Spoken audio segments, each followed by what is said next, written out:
Welcome back to the Graham Stephan Show. My name is Graham and welcome to my show. And it seems like a lot of people liked my last episode that I did, which really features CNBC's Millennial Money. What they do is they take a millennial, they go over their income and their finances, and they feature it on the YouTube channel. And then I see it, and I get very upset when I see people making all this money and then not saving all of it, because I like saving money. So a lot of people like that, and I figured, well, you know, if it works, then we may as well keep the gravy train going and do another one and just keep doing this again.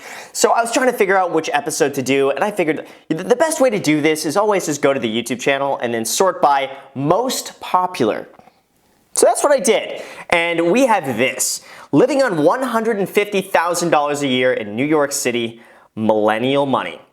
So let's go ahead and give this a shot and give it a watch, and I will review it from my perspective of someone who is deeply into personal finance and retiring early and that whole lifestyle. Plus, I'm really cheap. So I get very triggered when I see people spending money unnecessarily on things they don't need to spend money on. Like, here I am this morning, it's 11 o'clock in the morning, and I got my iced coffee. I made this myself. I did not go to Starbucks to buy this. This is as good as like a $6 coffee at Starbucks that I can make myself for like 30 cents.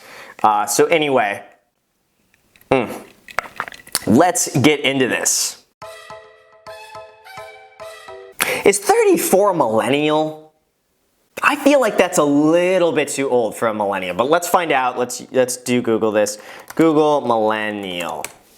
What is a millennial? Denoting or relating to a period of 1,000 years. That's not the answer we want.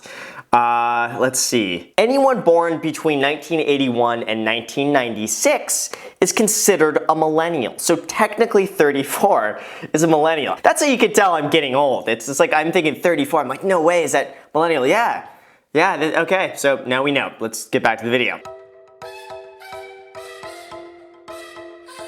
Coming from a family that's a family of immigrants, where we were 3 families in a one-bedroom in Brooklyn, I didn't learn about money growing up.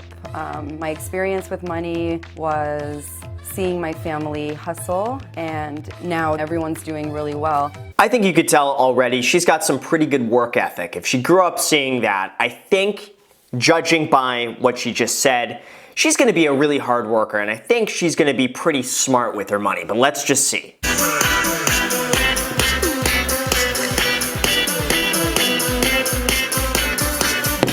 So I thought for a second it was Patreon. That's how you know I spend too much time on YouTube, when Patron to me now reads Patreon. But anyway. I mean, I would say my biggest expense every month is my rent.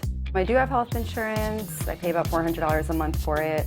But even with that $400, you know, prescriptions are a ton, but you just have to have health insurance, especially when you're in your mid-30s. Okay, so here we go. This is the part I like. 2-bedroom apartment, $2,400. I think that's reasonable, but again, I'm here in Los Angeles where $2,400 gets you basically a cardboard box. So this, to me, this seems reasonable. Health insurance, $400. Health insurance is getting expensive. I am completely healthy, no pre-existing conditions. You know, I go to the gym every now and then. Maybe some of you guys notice. But no, even my health insurance with nothing, the basic plan. It's basically like a catastrophic plan with an insanely high deductible. For me, it's still like $215 a month, which is cheap. So health insurance seems reasonable to me. $250 to $330 a month in donations, you know, that's fine. $400 a month in transportation. Well, that's probably cheaper than, let's say, owning a car and insurance and gas and repairs and all that sort of stuff. Unless you have a Tesla, link down below in the description for my referral code so you don't have to pay for gas and maintenance and all of this crazy. It's Tesla Model 3 for the win.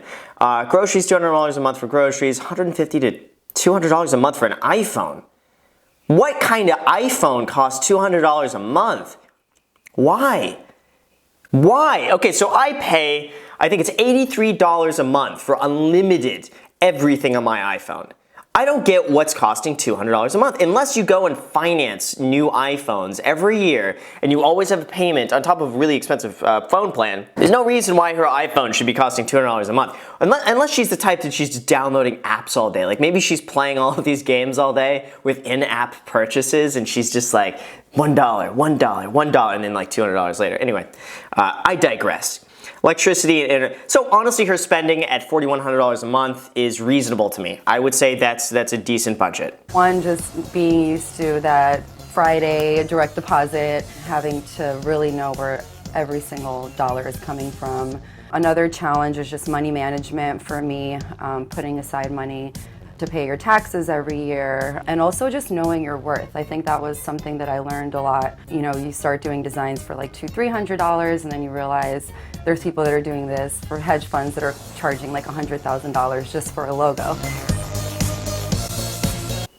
She's smart. I mean, I'll hand it to her. I mean, she's obviously well-educated. She's well-versed. I think she's good at what she does. But, oh, we're getting into a good one here. It's cryptocurrencies. Ooh, let's see what this one is. My experience with crypto, I have to thank my little brother, Yeto. A significant portion of Dejana's, I don't know, income comes from crypto. That makes me really nervous. The fact that a significant portion of her income comes from crypto. He was on it very early on, and he told me to invest in Bitcoin a couple of years ago when it was about $1,000, maybe a little less, and I liquidated at $19,000. He called me and said, "Get out." And I was like, "What do you mean?" And he said, "You will never see a return on anything like this in your life again." Plot twist here, her brother is Satoshi Nakamoto. But for real though, I mean, what are the chances you have a younger brother who's just like, get out right now. It's peaking, it's the peak.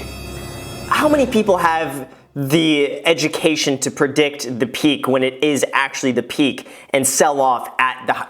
Her brother, I think, knows something that none of us know. None of us could have predicted that 20K was going to be the peak and just sell right now. But anyway, you know, hey, maybe she just got really lucky, or her brother is a genius, or her brother is Satoshi Nakamoto. Putting a little bit of money into it, you know, here and there, and kind of having a very diverse portfolio. Dejana still has some crypto, but prefers not to say how much. I bet this lady is loaded in crypto. So if she put in at 1,000, she sold it at 19. Like, even if she put $10,000 in crypto and sold it at 20,000, let's just say, she would be sitting on 200 grand of crypto. I want to know how much she put in. I want to know if it's like hundreds of thousands, if it's millions, if like her little brother is sitting there like 50 cents buying Bitcoin. I'm just curious. She should say how much, because now we all want to know.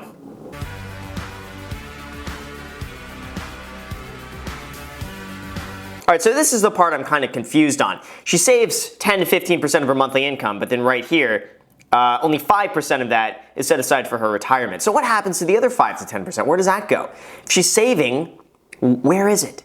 I want to know where it is. Where's it going? Okay, so we know her monthly expenses are $4,100 a month. Okay, so we have $150,000.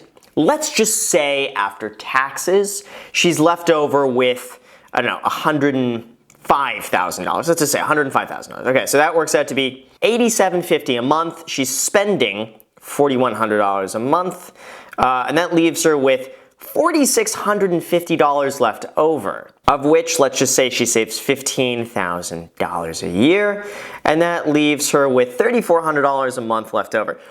I want to know where that $3,400 goes, because there's $3,400 a month right now that's unaccounted for. We don't know where it goes. We don't know what she's spending this money on. This is what I like to call, basically, I'm going to make this up right now on the spot.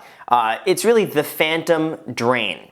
You know, and I just came up with this just now, the phantom drain, because I heard Tesla has like the phantom drain, where basically the battery just drains over time just because.